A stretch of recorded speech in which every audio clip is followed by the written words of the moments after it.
여러분, 비트코인 가격 쭉쭉 빠지고 제대로 된 반등도 안 나오니까 우리 주변에 많은 사람들이 이런 얘기를 하죠. 야, 코인은 쓰레기야. 그 이상 그 이하도 아니라니까? 그놈 누구냐? 그래, 마이클 세일러. 잘난 척하면서 빚내서 비트코인 사더니 조만간 파산당한다는데?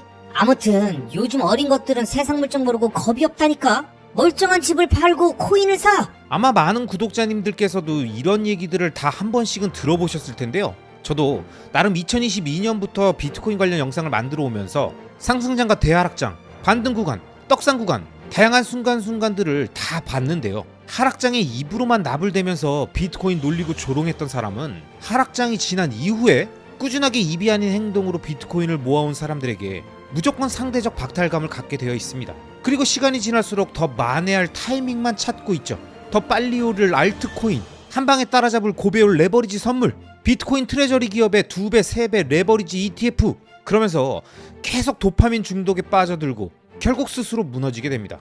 그런데 여러분, 멕시코 3대 재벌그룹의 회장인 리카르도 살리나스는 비트코인을 그냥 계속 사라고 하죠. 그러면서 비트코인의 가격 얘기를 하는 게 아니라 개인이 스스로 자신의 돈을 정부로부터 지킬 수 있는 유일한 수단이라고 하죠. 뭐 하나 부족할 것 없어 보이는 멕시코 재벌이 왜 이런 얘기를 할까 진짜 궁금하지 않으십니까? 그럼 이번 얘기를 제대로 들으셔야 합니다. 아시겠죠? 지금 바로 함께 보시죠.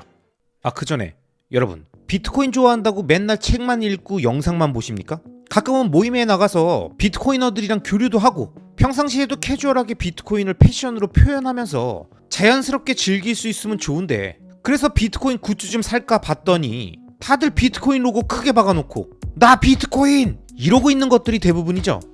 이걸 좀 너무 부담스럽잖아요. 그런데 제가 이번에 소개해드리는 사토시 브랜드는 그냥 그런 촌스러운 굿즈가 아니라 딱 봐도 이건 좀 다르네 싶은 미니멀하고 세련된 디자인으로 나왔더라고요. 국내 고급 원단으로 제작해서 입어보면 그냥 기본 티셔츠 느낌이 아니라 핏이랑 소재가 꽤 괜찮습니다. 상당히 고급져요. 주말에 카페 갈 때, 비트코인 모임 나갈 때, 집에서 비트코인 책 볼 때 나 비트코인! 이렇게 외치는 게 아니라 아는 사람만 아는 느낌으로 딱 장착하는 거죠. 그리고 재밌는 게 이 브랜드는 비트코인 2100만 개 발행량에 착안해서 상품마다 한정 넘버링으로 제작되더라고요. 그러니까 그냥 옷이 아니라 약간 컬렉션 아이템 같은 거죠. 내 건 2100개 중에 몇 번째다! 이런 느낌이요. 우리가 비트코인을 좋아한다면 이 정도 갬성템 하나쯤은 있어도 좋지 않을까요? 디자인이랑 브랜딩이 너무 좋으니까요. 관심 있는 비트코이너, 맥시분들은 영상 더보기란과 고정 댓글 링크로 접속해서 상품들 살펴보시고요. 결제 시 할인 코드에 리스펙을 입력해서 20% 할인 혜택도 받아보시기 바랍니다. 가장 교묘하고 사악한 문제 중에 하나는 저축하는 사람들이 도둑맞고 있다는 사실을 전혀 모르는 것 같아요. 이 법정 화폐 시스템을 보세요. 이건 케인즈 경제학에 나온 괴물입니다. 이건 죽여야 합니다. 진짜로 마치 뱀파이어 심장에 은턴한을 박아 넣듯이 완전히 끝장내야 합니다. 그리고 바로 그 지점 때문에 저는 비트코인에 대해서 굉장히 낙관적입니다. 인플레이션으로부터 자신을 보호하는 유일한 방법이 비트코인이라는 걸 점점 더 많은 사람들이 깨닫게 될 테니까요. 지금 우리가 110년 넘게 이 중앙은행 실험을 하고 있는 셈 아니겠습니까? 도대체 이 실험의 후유증을 얼마나 오랫동안 겪어야 할까요? 누군가는 울 겁니다. 아니, 아주 많은 사람들이 울게 될 거예요. 이제 막 은퇴하려는 사람들, 나는 평생 일했고 연금 받을 자격이 있어, 이렇게 믿는 사람들, 그분들은 정말 힘들어질 겁니다. 굉장히 잔인한 상황에 올 거예요. It's a very interesting, 정말 놀라운 일이에요. 사토시 나카모토가 우리에게 남겨준 게 바로 이거니까요. And there's others too. You know, Tesla had written about something like Bitcoin a long time ago. Henry Ford. 진짜 대단합니다. 그리고 사실 이런 생각을 한 사람이 한 명만 있었던 것도 아닙니다. 니콜라 테슬라도 예전에 비트코인과 비슷한 개념을 쓴 적이 있고, 헨리 포드는 전쟁을 끝낼 전기화폐 이야기를 하기도 했었죠.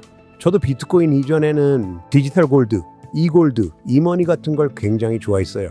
그런데 이것들은 다 정부에 의해서 싹 다 정리됐죠. 그러다가 비트코인이 등장했습니다. 그리고 갑자기 붐! 여기까지 와버린 거죠.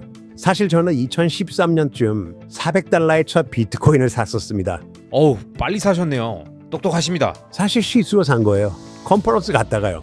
근데 그런 게 오히려 배우는 기회가 됐죠. Yes. That's true. 그쵸. 제가 하나 여쭤보고 싶은 게 있는데요. 중앙은행 체제, 계속 돈을 찍어내는 이 구조에서 가장 교묘하고 사악한 문제 중에 하나는 저축하는 사람들이 도둑맞고 있다는 사실을 전혀 모르는 것 같아요. 물가는 계속 오르죠. 그런데 정부는 자본가 탓이다, 공급망 탓이다, 아무거나 핑계를 대면서 절대 중앙은행 탓은 안 합니다.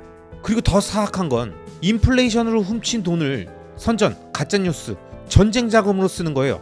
그리고 진짜 웃긴 건 케인즈 경제학 같은 사이비과학을 학문으로 만들어서 정부는 신이다, 돈은 무한히 찍어내도 된다, 기회비용 따위는 없다, 이런 말도 안 되는 걸 대학에서 가르치죠. 그러니까 지금 구조가 뭐냐면 돈을 찍어서 국민들 돈을 훔치고 그 훔친 돈으로 국민들을 세뇌해서 인플레이션은 좋은 거야 라고 믿게 만든다는 거예요. 진짜 기가 막히죠. 그래서 질문 드립니다. 이 악순환을 어떻게 끊습니까? 비트코인이 유일한 희망일까요?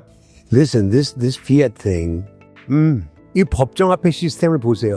이건 케인즈 경제학이 나온 괴물입니다. 이건 죽여야 합니다. 진짜로 마치 뱀파이어 심장에 은턴환을 박아 넣듯이 완전히 끝장내야 합니다. 우리는 정말로 법정화폐를 없애버려야 합니다. 그래서 결국 답은 하나예요. 더 나은 대안을 만드는 것. 그리고 바로 그 지점 때문에 저는 비트코인에 대해서 굉장히 낙관적입니다. 인플레이션으로부터 자신을 보호하는 유일한 방법이 비트코인이라는 걸 점점 더 많은 사람들이 깨닫게 될 테니까요. 그리고 중요한 게 또 하나 있습니다. 정부라는 게 정말 교활해요. 인플레이션을 측정하는 주체가 바로 그들 자신이잖아요. CPI요? 물가 상승률 2.1%입니다. 뭐 이런 말을 하는데요. 정확히 2.1%, 2.2도 아니고 2.0도 아니고 꼭 2.1%. 이게 도대체 뭐죠? 그 숫자는 대체 어떻게 계산한 겁니까? 누가 2.1%를 체감합니까? 아무도 없어요. 고개만 돌려봐도 차 한 대가 10만 달러예요. 예전엔 2만 달러였어요. 이건 그냥 사기죠. 완전 사기. 그런데도 사람들이 이걸 아직 알아채지 못한다는 게 오히려 저는 더 이해가 가지 않습니다. 그리고 또 하나가 있어요. 우리가 흔히 말하는 인플레이션 세금, 즉 화폐 가치가 떨어지면서 물가가 오르는 현상. 그런데 이건 진짜 문제의 절반도 설명하지 못합니다. 지난 40년 동안 우리는 엄청난 기술적 디플레이션을 겪어왔어요. 원래라면 우리는 훨씬 더 부자가 됐어야 했고 물가는 전반적으로 훨씬 더 낮았어야 했습니다. 그런데 그 기술 발전으로 생긴 혜택이 국민들 주머니로 간 게 아니라 정부의 구매력으로 들어갔어요.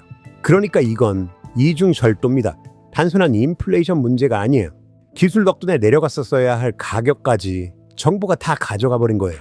정말 중요한 포인트네요. 사람들이 2%라는 숫자 최면에 걸려서 사실 우리가 누렸어야 할 가격 하락을 아예 생각도 못하죠. 제가 TV를 수십 년 동안 팔아왔거든요. 40년 전에 14인치 컬러 TV, 수동 다이얼 달린 거 그게 그 당시 돈으로 400달러였습니다. 그런데 지금은 80인치 초대형 화면, 화질은 비교도 안 되게 좋아졌고 가격은 똑같이 400달러예요. 이 차이를 생각해보세요. 그 혜택이 소비자한테 간 게 아닙니다. 맞아요. 전자제품만큼은 기술 발전 속도가 빨라서 가격 하락이 화폐 인플레이션을 이기고 있는 거의 유일한 영역이죠. 그런데 이건 실물 상품 전체의 문제죠. 맞습니다. 우리는 이런 가격 하락을 원래 모든 산업에서 봐야 정상인 거죠. 그런데 예를 들어 볼게요. 인공지능. 오늘 우리가 짧은 영상을 하나 봤는데요. 2, 3분짜리 클립이었는데 거의 광고처럼 보이는 영상이었습니다. 그런데 만약 우리가 그 광고를 실제 촬영하려고 했다면요. 저희도 미디어 사업을 하니까 잘 압니다. 2, 3년 전에는 저걸 실제로 촬영했으면 최소 50만 달러는 들었을 거예요. 산속 풍경도 나오고 호수도 있고 그 호수 안에 잠수함도 있고 잠수함 안에는 러시아 장교들이 3차 세계대전을 시작할지 말지 싸우고 있고 완전 영화급 프로덕션이에요. 광고로 써도 손색이 없죠. 그런데 그 사람이 뭐라고 했는지 아세요? 5,000달러가 들었다고 합니다. 그리고 내년에는 500달러면 만들 수 있을 거라고요. 와, 말도 안 되죠. 그래서 제가 묻고 싶어요. 이 두 가지는 근본적으로 양립 불가능한 거 아닙니까? 기술은 계속 가격을 낮추고 있잖아요. 맞죠? 그리고 그건 좋은 일이 아닙니까? Yes, But- and it's a good thing. Yeah. Deflation is a good thing for everybody. 그럼요. 디플레이션은 모두에게 좋은 겁니다. 그런데 도대체 언제부터 우리가 가격 안정이 필요하다 이런 말을 믿게 된 거죠? 말도 안 되는 소리예요. 애초에 가격 안정이라는 건 존재하지 않습니다. 가격은 상대적인 거예요. 어떤 건 오르고 어떤 건 내려가고 그게 정상입니다. 특히 기술 가격은요. 이건 빠르게 떨어져야 정상이죠.